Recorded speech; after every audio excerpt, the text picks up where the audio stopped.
Conor, obviously this is a unique experience for you getting ready for a boxing match. What's the process been like? Has it been fun, frustrating, difficult? What's it been like? It's been a lot of fun. I mean, to adapt from five-minute rounds to 12 threes has been different. We've had to adjust some things in preparation, but it's been very enjoyable.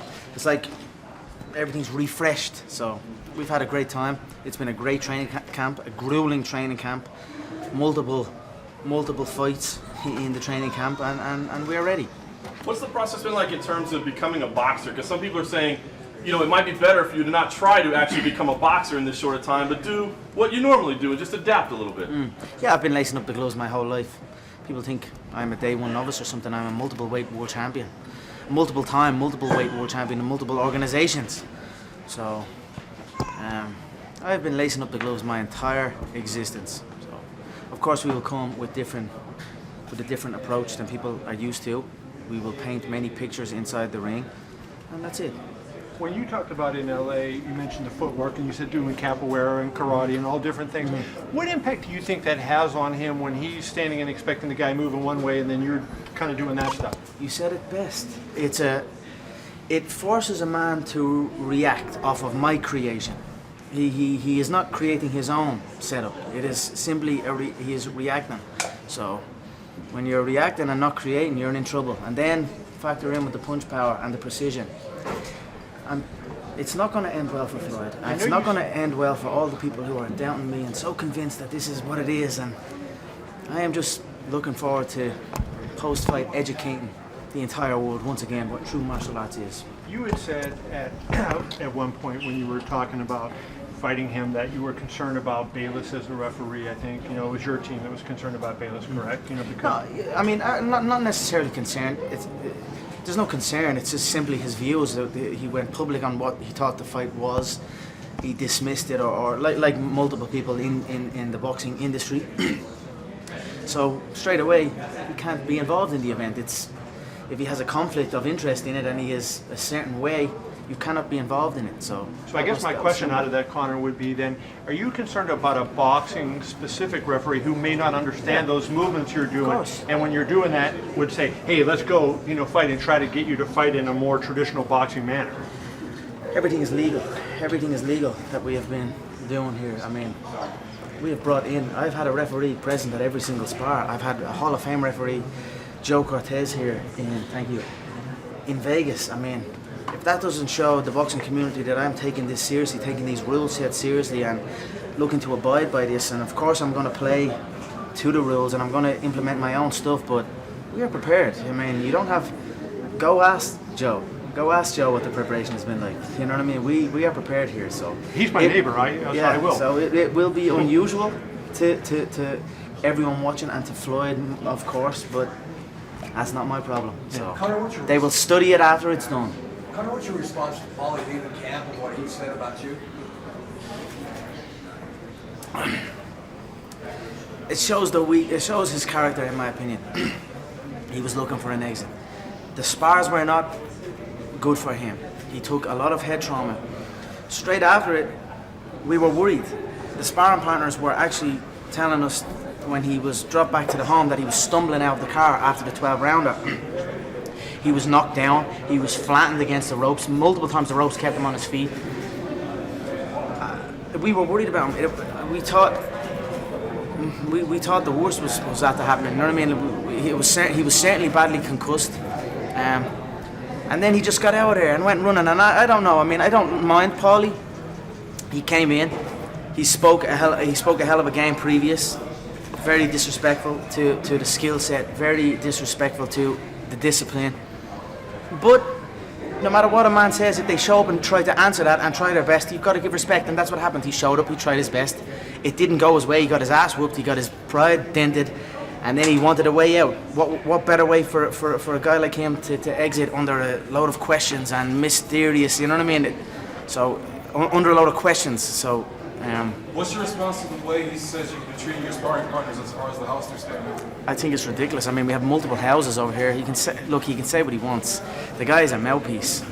I don't know what else to say. He came in, he got his ass whooped, he got his ego badly dented, and that's it. I mean, We sent the footage of the knockdown. We sent the footage over, and I don't think they are refusing to show it. So he was flattened. What can I say? He got his ass whooped.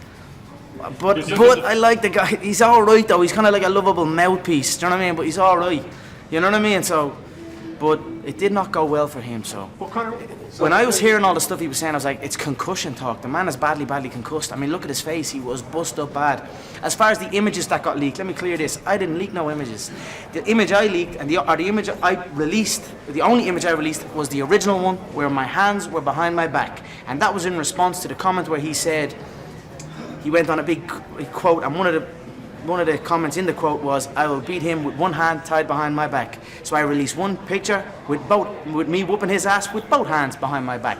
No connecting to the face shots, no him getting slapped around the ring, nothing like that. After the second one, he went on his world tour, or after the first one, he went on his world tour and came back. He got his ass whooped and he got dropped. One of the pictures got leaked. I don't know how it got leaked. When I found out, I pulled it back. Obviously the internet's the internet, it blew up, and then he had such an ego about it and so much pride, and then he went running. But it worked out perfect for him because he didn't want to show up and go again. He couldn't. It's just, it wasn't in him. So that's it. It worked out great for him. He got to exit under a cloud of questions and exactly what a mouth like him wants. So that's Any concern he might speak to Floyd? Sorry? Any concern he might speak to Floyd? Let him speak. I'm sure he has. Let him speak. You can't prepare for me. You can't prepare for me. You can't prepare for the movement. You can't prepare for any of it. He can sit here and watch this, and I'm sure he has been watching that. Let him watch. Let him try and study. But you cannot prepare for this. There's nobody in the game that moves like me, that strikes like me, and that has the confidence like me. So let them speak. Let them talk.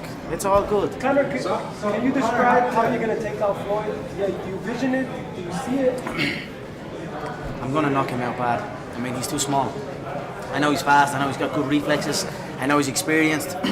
I don't care. I hit you, you fall, and that's it. He will be unconscious. If we go 8 rounds, or if we go 8 ounces, which we are very close to, I believe, there's commission hearings and all, so I'm very pleased about that. He'll be unconscious inside 2 rounds. Really 1 round. Only for the 10-second count, I will give him maybe surviving into the second. But if it's not, and it's 10 ounce, maybe 4 rounds. But under 4 rounds, he is certainly unconscious, and that's it. Just to finish up on that Paulie thing really quick, Chris Van Eerden also made the same comment about you, and both of those guys said it was dirty pull to release. Now I know you said you didn't release Paulie, but Chris Van Eerden made that same comment. They released first. Chris Van Eerden, that guy, shook hands. Such an honor. Really nice guy. I was like, yeah, thanks so much. We had a great training session. I was like, oh, he's a nice guy. And then interviews start getting happening. And then they go on these world tours and, oh, he wouldn't beat nobody in the 147-pound division. And I'm looking at this guy like that. I'm like, wait, what? What can I say is that for him to say? He's just been saying it was an honor, and then there's a mad interview going now. And then I'm like, we had the recordings. I'm like, let me see that. Because I actually hadn't even seen the spar back yet at that stage. It was like straight away when I left the place, it was like interviews and all this. This comes with the territory when I'm at this level, so I get it. But this from a face-to-face respect, and then a disrespect, he can't last and he can't do this. I'm like, what? And I asked to be shown the rounds, went back and looked at the rounds, and I'm watching the boy get his head slapped around. We released like 8 minutes of footage of him getting lit up, and then I don't know what to say. Look, it comes with the territory. At the end of the day, I'm the one in here fighting. I'm the one in here doing it. But before most for the commission. I don't believe so. If anything, if we're talking, it's stubble. That's the problem, right? For me, stubble and a bald head. Have they discussed No, they haven't. I mean, if they do, I don't give a fuck about that. I don't think so. But we'll see. Before most of Mayweather's fights, he has the opponent beaten mentally before they step into the ring. Part of the battle for you was always going to be avoiding that. How do you feel you've shaped up in that regard so far? He keeps talking about under the lights. He keeps saying he looks good in the gym. I look good everywhere. I look good in the gym and I look good under the lights. In fact, I look better under the lights. So I am comfortable in this. This is my life. I have been under this spotlight for a long, long time in these mega events also. So do you feel you've taken him out of his comfort zone? Of course I have. You all know. Listen to his words. Look at his demeanor, his energy levels. It's a man that's accepted it. So that's it. Conor, when you first started fighting, was it your goal to become like a master at self-marketing? because I believe that we have the two best self-marketers in the sport, you and Floyd. How did you go about doing that? No, it wasn't a goal, let's self-market. I'm being who I am. I'm working hard, I'm scheduling bouts with opponents, and I'm telling them what I'm going to do to them and how I'm going to do it, and then I'm going and doing it. And then the train just kind of rolls with it, and it picks up steam as the predictions keep coming true, and the world, like, I don't know how many times I've shocked the world right now, and I'm going to shock it once again on August 26th. So with that makes me the greatest self-marketer, or whatever you call it, but it's just simply me doing what I'm doing. Scheduling bouts, telling them exactly how I'm going to do it, in what round, and then it happens, and then wow, shock, and then on to the next one. And this one is supposedly the big one. Waiting to see when he falls, how you all write him off after this, and it just, he becomes like Aldo. Aldo was him at one stage, then he just becomes nothing, and it's just another day for me. It's just something I'm used to seeing. I'm used to the way people react to me coming into a fight. I don't know how many times they've labeled me a joke. He's a joker. What's this? What way is he moving? What way is he hitting? What way is this? He doesn't stand a chance. And then the poor guy who's in there that faces me has to deal with it. And then he's unconscious. And then on to the next one. And then there's more questions and more doubts. And this will just continue until I call it a day. When you say they, like, you know, I remember the Aldo fight. I think it was, you know, maybe slight edge to him, but a lot of people were picking him to win that fight. So, like, who in that fight? I know most people were picking Floyd in this fight, but in that fight, who? We're talking about a 10-year undefeated run and the only featherweight champion in the world. I know, like I said, it's easy to look past it now because it's done, and Aldo's been slept in 10 seconds. It's actually. It's like your brain can't even realize what way you were thinking before that, because it's just, that was nothing, and then it becomes nothing to everyone. It's like, it's impossible. It's impossible until it gets done, and when it gets done, it's the most easiest thing, and everybody can do it. I'm just used to hearing it. I'm used to feeling the energy about it, and then I'm used to seeing what happens to everything after. How big of a deal is his age? You said you watched that workout yesterday and saw fatigue in him. Yeah, I think his age, I think his size are big factors in it. I mean, maybe not so much the age, but certainly the size. Because what? He's too small. Like, he's not gonna He's not gonna take the shots. You ain't never seen me troubled by no small man like that. And that's out straight. You're talking. You can say what you want. Nate was 200 pounds. Nate was 200 pounds. This man is 150. And if he's not 150, he's out of shape. If he's 154, 155, 156, he's too heavy. He needs to be leaner to be in peak physical condition. 150, I'd say he's in peak. So if he comes in any heavier than that, he's not in peak physical condition. If he comes in at 150, he's in peak physical condition, but he's 150 pounds. I'm going to be 170 plus on the night. I don't know what else to say. It's over before it even begins. Trust me on that. Yesterday he said that you're weighing 160 right now, is that correct? He knows nothing. He thinks he knows. Maybe he's on the phone to Paulie. I don't know, but Paulie also knows nothing. So he can think what he wants. How much thought do you give to the historic judge's decision that's a victory for you? Do you buy into moral victories like that just making it to a decision would be a win for you? I'm going to spark him. I don't care about all that. I'm going to come forward, go at him. He's saying he's going to come at me. I tell you what, right? He said he's going to come at me. I'm telling you all, I'm going to go at him. Let's see who takes a first back step. That'll be the first win or loss in the fight. Who takes a back step first? So you can all sit there ringside and watch it and say, okay, Floyd took a back step first. That's the first defeat of the fight. So there you go. We'll see what happens on the night. How much thought do you give to the historical aspect of this fight? I know the fight's very close now, but do you think about the position this fight has? History. This is never before been done stuff. Two men at the pinnacle of the game in their both sports. You know what I mean? It's historic, and I mean all the way through from the world tour to the interest, and it's just, I'm just grateful to be a part of it, and there's not a second goes by that I don't sit back and embrace it all.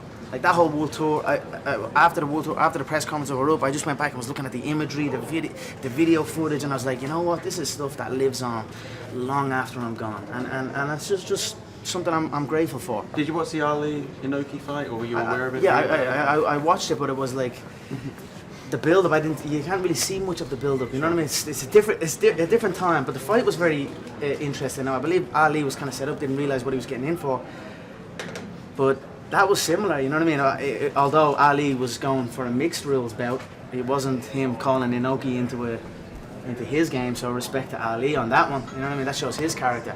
It was a crazy fight. And Inoki set down, pulled guard is the term we call it, and was crawling across the floor and kicking Ali in the legs.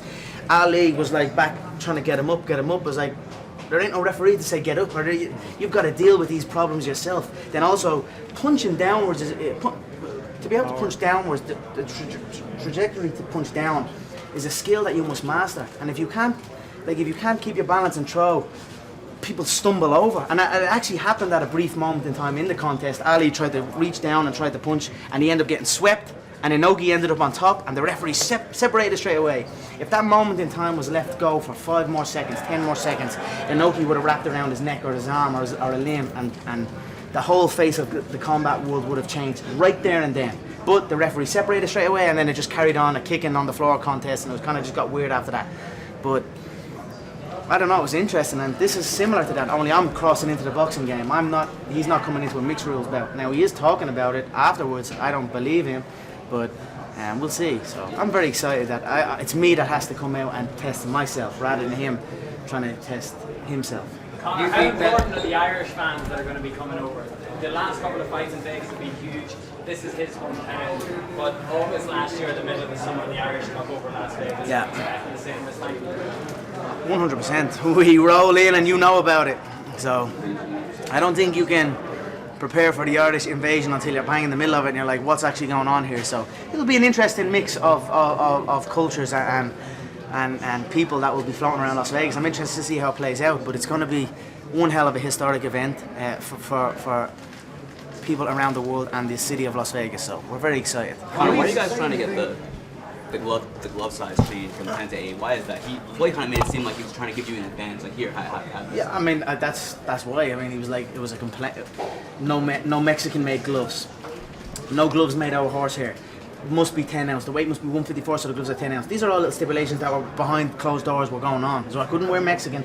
I didn't even know the difference. I didn't know it. And then I got Mexican gloves, I got horsehair gloves, and I got the regular glove, and I just kind of felt the difference. So I started to understand why. You know what I mean? Some of them are a puncher's glove, and some of them are more of a protective glove. So these were all things that were in the stipulation, and I was like, I don't really care. And then I let that be known publicly. I think it bothered him a little bit. He thought his manhood was being in question. And then he's like pushing for the 8 ounce. Great, I'm ready. I fight, like I said, I fight in 4 ounce. So, whatever. It looks like it's going to happen, so. Does it say anything about the sport of boxing? If you go into his world and you beat that world champion as a world champion MMA artist, you go into that world and beat him? Like I said, I've been boxing my whole life. I've been doing this my whole life, so they think it's like, oh, it's over for boxing. It's just a weird mentality they have. It's just like, I don't know. It's a fight between two skilled athletes, two skilled fighters, and that's it. One will win, one will lose, and the world will carry on. You said that if Inoki had beat Ali, that could have changed the face of boxing. Do you think there's a similar thing as you made here? You see, that was in a mixed rules contest. This is more. It's hard for me to kind of say. I don't know, but I love the sport of boxing. Boxing has been dear to my heart my whole entire life. So I will contend in boxing bouts going forward, and I will contend in mixed martial arts bouts going forward. I will rule both with an iron fist, and that's where my mindset is. So, are you interested in promoting other boxers with your promotional company, McGregor Sports and Entertainment? We'll see where it goes. I mean, the future looks bright. So you're viewing this as more than a one-off, then. You intend to continue in competing in boxing as well. I will certainly contend in both sports. Yes, I mean. Conor, if victorious on August 26th. Can we let him answer? Can you please I mean, I could say, hey, you're afraid of a real fight, motherfucker. Get over here. If you want to fight me, fight this. But I will have fun. I mean, I like it over this side. It's good. The build-up is good. The preparation is good. I love the sport of boxing. I love the sport of mixed martial arts. I just love fighting. So wherever there's a fight, you'll see me. And if I'm not actually preparing for a fight somewhere on planet Earth, I'm fighting somebody. So that's just the way I have always been. Who, historical fighters, who have you enjoyed watching? Roy Jones. I like Roy Jones a lot. I've been a big fan of him. Muhammad Ali, of course. There's been a lot throughout history. I mean, Floyd has been good. I mean, Floyd gets a lot of stick, in my opinion, for his style. And I remember way back when he was preparing to face Hatton, people were ridiculing how he hit the pads. Do you remember that? People used to ridicule how he hit the pads. That's not the way you hit pads. And then all of a sudden, when his career goes and he does what he does, now all of a sudden everyone's mimicking his approach. And it's kind of similar to me right now. They're mimicking how I move, how I approach the game. And then I go and do what I do, and then all of a sudden they mimic me. So there's been many great boxers. Prince Nassim Hamed is another one I'm a big fan of. Currently today I like Rigondeaux. I'm a big Rigondeaux fan. I like Lomachenko as well. I think them two should How would they compete. do if they fought? Because they made him an offer. I just think I don't understand why Lomachenko isn't engaging in it at all. There hasn't been one mention of his name, and that kind of is in the last fight he was good. He had some glimpses of what he does. I thought he was a little bit, his energy wasn't right. It was like he almost didn't really want to be there at moments in the fight. I felt. I think he's got to go and make that. That's the fight that's got to happen. That boxing's a crazy game. There's so much in play. Yeah, please. There's so much in play in the boxing game, but it's a great game. Like I said, it's a great game. Who else is in today's game? Canelo and Golovkin. I'm not really too much of a fan of either of those. I think Canelo's a little bit stuck and a little bit flat on his feet.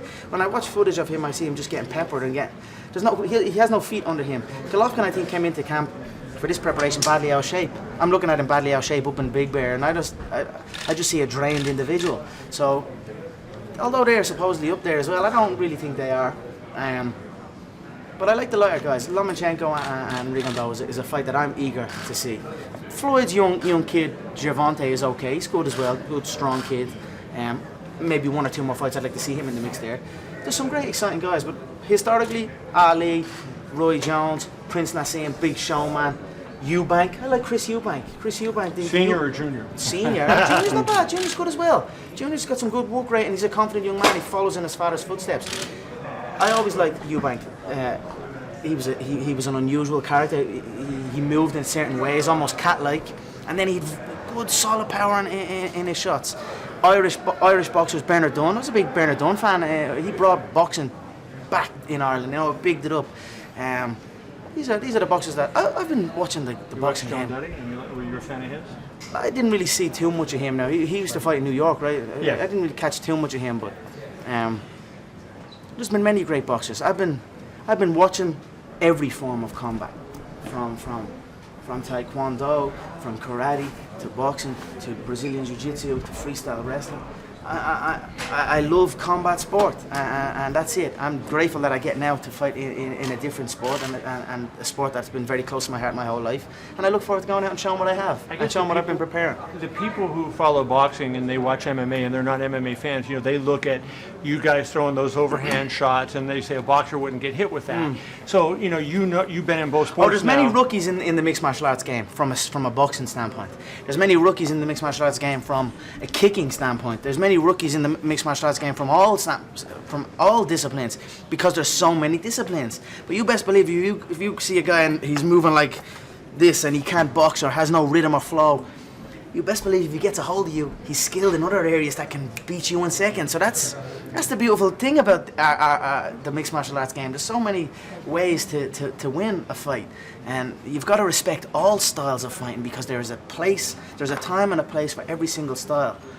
It's just about implementing it at the correct time. So I don't think you can compare me to the mixed martial arts boxing that everyone thinks this is, and I think that's where they might have made an error in this selection. They might have thought this is just an MMA guy, and they've seen MMA guys come through the gym and spar in their camp. But I am not that. I'm a different level altogether, and I think it's only as the fight is coming closer, and only then they come face to face with it, they see the confidence, they see the different approach, they see that they've made a grave error, and that's what I believe, and that's what I will show on August 26th. Your kicks are such a big part in MMA of setting things up. So when you take that away, you would think that's one weapon you don't have to set up punches. So how do you overcome such a significant loss? Like I said, I've been boxing a long time. They all try and close the distance. They all try and get a hold of me. They try and always close the gap. And make no mistake, Floyd is going to try and close that gap as well, because that's all he can do. He's going to try and close that gap and pray that I fatigue, pray that the movement stops, and he can get a hold of it. But it's going to be too late by the time he even has a moment to do that. He's going to be his brain is already going to be shook. His money is already going to be took, and his name is already going to be in the Undertaker's book. That's a Joe Frazier quote. So this is what I've been dealing with my whole life. They come, they try and do what they're trying to do, but it's too late by the time they try and do it. So that's it. Did you see Lomachenko reach out to you on Twitter? Yeah, he's a 120. What's the weight? 120. 130. 130. Southpaw. He's not applicable to this camp. So that's it. So I don't know what that was about. I mean, also he was cut and banged up from the last fight. Just a little promotional thing, I think. And that's why I'm like, hey, sign that Rigo fight. Get on that if you want the big money. I mean, what did he get? What was his money? 750. Do you know what I mean? Like, what? He's supposedly one of the pound for pound guys right now. I mean, you need to start making these fights and putting yourself out there, not tweeting something when you know you're never going to be brought in here at 130 pounds on a southpaw when I'm facing an orthodox. Conor, you did the Ali Shuffle a lot today. So I'll give this lady a go. Conor, you've come really far in life. Does it ever trip you out to kind of think of how life was to how life is now? Of course, I mean, every day I wake up and I pinch myself. Like I said, I've come from shows where I'm fighting in front of 100 people, and 70 of those people are family and friends of the people that are fighting on the card. That's where I come from, and that was 4.5 years ago.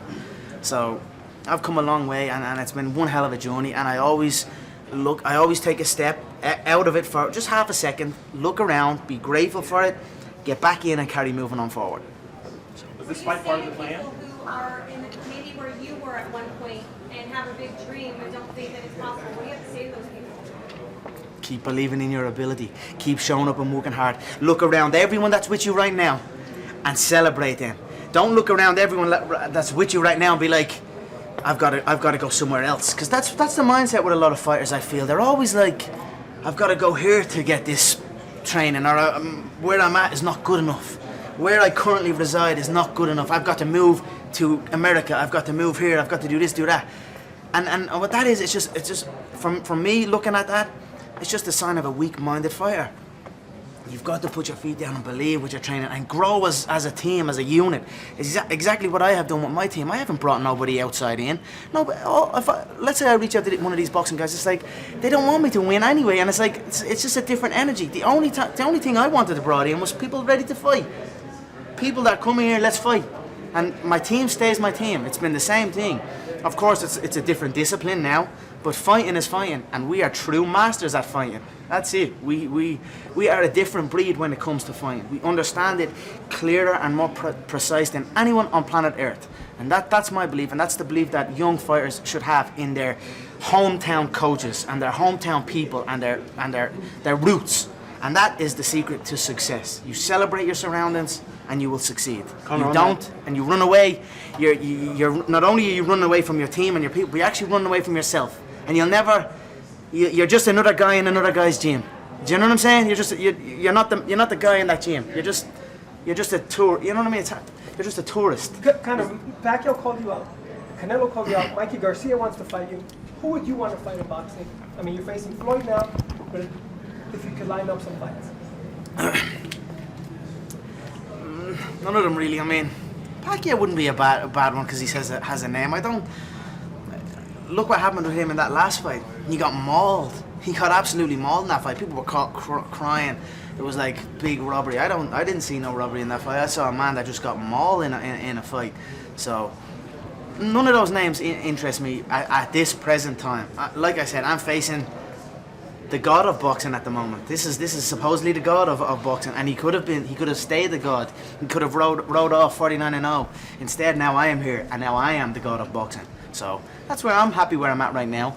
We'll see what happens after. We'll see how current fights take place. Then also I've got multiple world titles that I must defend back in the Ultimate Fighting Championship. Options are a beautiful thing in the fight game, and boy do I have many. I have a queue of people, so I just tell them, get in the queue, and we'll see. The Ali Shuffle today multiple times. Can we expect you to do that on Fight Night? I'm certainly going to be flowing. I'm going to be moving in there, 100%. Conor, there was a time that you and John drifted very slightly apart. You spoke about that. My coach? Yeah. How significant was sort of repairing that relationship and getting things back? We never, not necessarily drifted. It was just like when the Aldo fight happened, then I just kind of became me. You know what I mean? I just had I was like above showing up and above certain things, and it came back and bit me in the ass. And then from both areas. He had so much stuff going on in his games, book, TV shows, and I had so much, and we just became two entities in ourselves, and it left the student coach thing left, but we since mended that long ago for the Diaz 2 rematch. The Alvarez fight was amazing. This preparation has been very unique also. John has been in the ring with me. We've been sparring in this camp, working out some certain situations that people will be very shocked with when they see it take place. And it's been a great training camp. And not just John, my other coach, Owen Roddy, my coach and training partner, we came in sparring. We used to spar back in the day.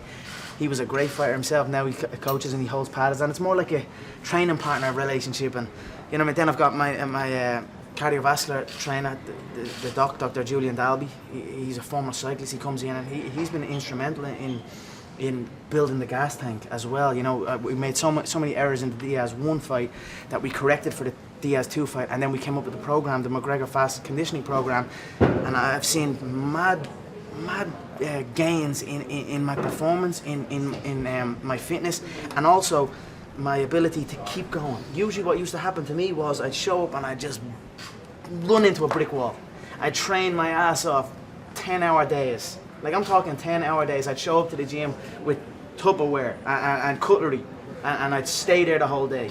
And it was like, I'm never truly actually training. I'm never on or I'm off. I'm just kind of like a buzzing light. That's what we say. The light's never on or off. It's just buzz. So, and eventually you just run into a brick wall. Your body drains, and then you become overtrained. You get sick, and that's what happened in the Diaz 1 fight. I got badly sick 10 days before that fight. I didn't say nothing about that. I just kept it to myself. I was badly sick on antibiotics and all because I trained so hard for it, and I ran myself into a brick wall. But all these things have been corrected, so I've been able to, rather than before where I go vroom and hit a brick wall and then go back down, I've been able to just kind of slowly, steady rise up, and that's since the Diaz 1 loss, and up until now we've continued that. Did you ever think about like aligning with someone like Freddie Roach or Abel Sanchez or one of those boxing trainers just to have that voice in your ear during this, or you want to be the unique Conor McGregor that No, you plan to be? it's not that I'm above that. Of course we take in what people are saying, we listen to certain things, but from how people perceive the fight and their words that they use about the fight, there's an energy, and some people are coming in just for a name or just to be a part of it for their own, not to actually be a part to go and do it. So there was some people we were considering, but at the end of the day, I just want, for me in this camp, I just want people that were lacing them up, sticking the gum shield in and fighting. The referee for me was critical in bringing in.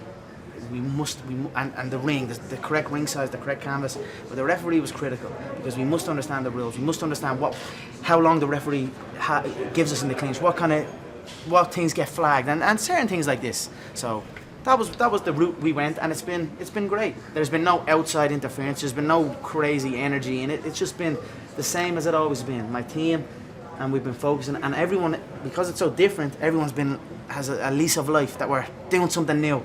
And everyone's doubting us, everyone's writing us off, and that's motivating and energizing, and that's what we have experienced in this camp. Floyd would say back a little bit, please. Just a little bit to you guys. Thank you. How has fatherhood changed you as a fighter and a man, especially heading in this bout? I mean, it's certainly. I am in awe of my little son. I am in awe. Yeah, he's okay. No, it's all right. I'm good. I'm good for a bit. I am in awe of my little son. Honestly, like, I'm looking at him and I'm like.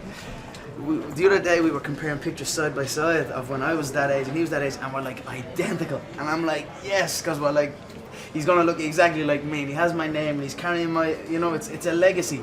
So I'm just in awe of my little man. As far as how it's made me as a fighter, it certainly made me more focused, more disciplined.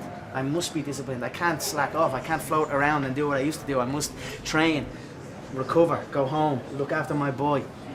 Rest, train again, and it just keeps life more structured for me. So it's actually helped me as a fighter and as a man with business and with training.